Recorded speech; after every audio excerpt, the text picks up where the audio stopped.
बिस्मिल्लाहिर्रहमानिर्रहीम। अस्सलाम वालेकुम viewers, welcome to my channel cooking with Sonia. और आज हम बनाएंगे बहुत ही मज़ेदार सी ईद स्पेशल फालूदा की रेसिपी।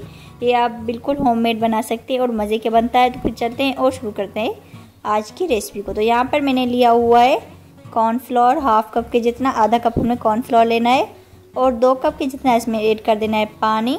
अब मैंने इसको अच्छे से मिक्स कर देना है ताकि इसकी गुठलियाँ वगैरह जो है सारी ख़त्म हो जाए। अभी मैंने नीचे से फ्लेम नहीं ऑन किया, पहले हमने इसकी गुठलियाँ ख़त्म करनी है इस तरह से मिक्स करते हुए। उसके बाद हमने इसका फ्लेम ऑन करना है। तो यहाँ पर मैंने इसकी गुठलियाँ ख़त्म कर दी हैं। अब हम फ्लेम ऑन करेंगे और इसको पकाएंगे लो आंच पर। तो यहाँ पर मैंने इसको लो आंच पर पकाया है, तकरीबन 4 मिनट हो गए और ये देखें इसकी गुठलियाँ बनना स्टार्ट हो गई है। आपने इसको इस तरह से मुसलसल चलाते रहना है और इसको पकाते रहना है लो आंच पर। अब मैंने इसकी आंच और भी लो कर देनी है और लो आंच पर पकाएंगे तब तक जब तक ये देखें ट्रांसपेरेंट ना हो जाए। तो ये ट्रांसपेरेंट हो गया है, इसको मैं 5 मिनट तक और पकाऊंगी। तो मैंने इसको 5 मिनट तक और पकाया था और ये बिल्कुल रेडी है, इसकी अच्छी सी खुशबू भी आ रही है। अब हम इसकी सेवियाँ बनाएंगे। तो यहाँ पर मैंने ठंडा पानी लिया और इसमें मैंने थोड़ी सी बर्फ़ भी ऐड कर दी। तो इस तरह का मैंने एक बोतल ली हुई है जो विपिंग क्रीम की होती है वो वाली है।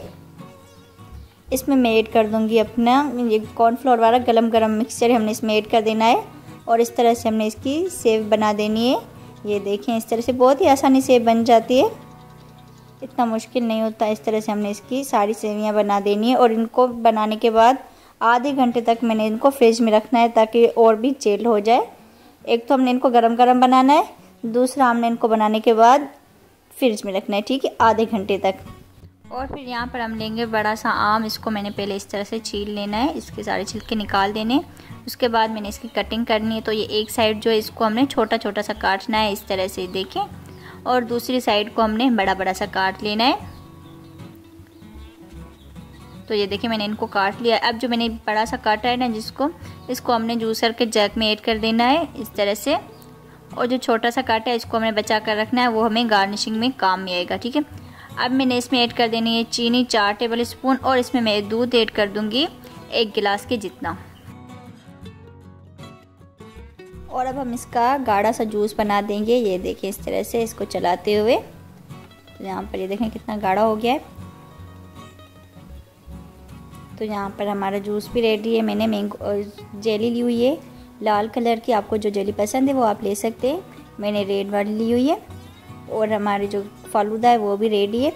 अब हम इनको डिश आउट करेंगे। तो सबसे पहले तो मैं इसमें ऐड कर दूंगी मैंगो चंक्स, उसके ऊपर हम लगा देंगे फालूदा इस तरह से, और फिर ऊपर से लगा देंगे हम जेली आपको जो पसंद है आप वो ले सकते हैं। मैंने रेड वाली ली है, आप येलो वाली भी ले सकते हैं, मैंगो फ्लेवर वाली।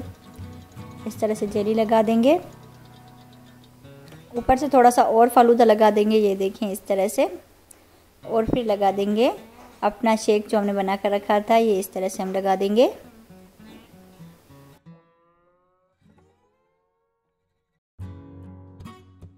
और अब ऊपर से लगा देंगे मैंगो आइसक्रीम, ये देखें इस तरह से। तो बहुत मज़ेदार सा हमारा फालूदा जो है वो रेडी हो जाएगा। इस तरह से हम दोनों गिलास के ऊपर लगा देंगे।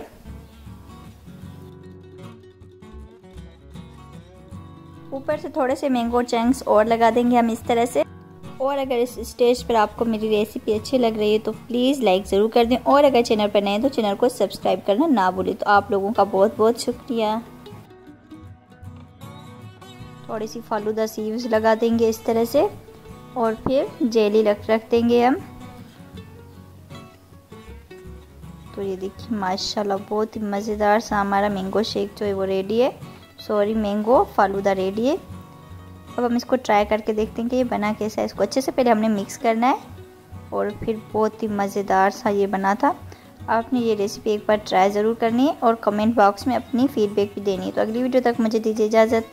अपना रखिए बहुत सारा ख्याल, दुआओं में रखिए मुझे याद। अल्लाह हाफिज़।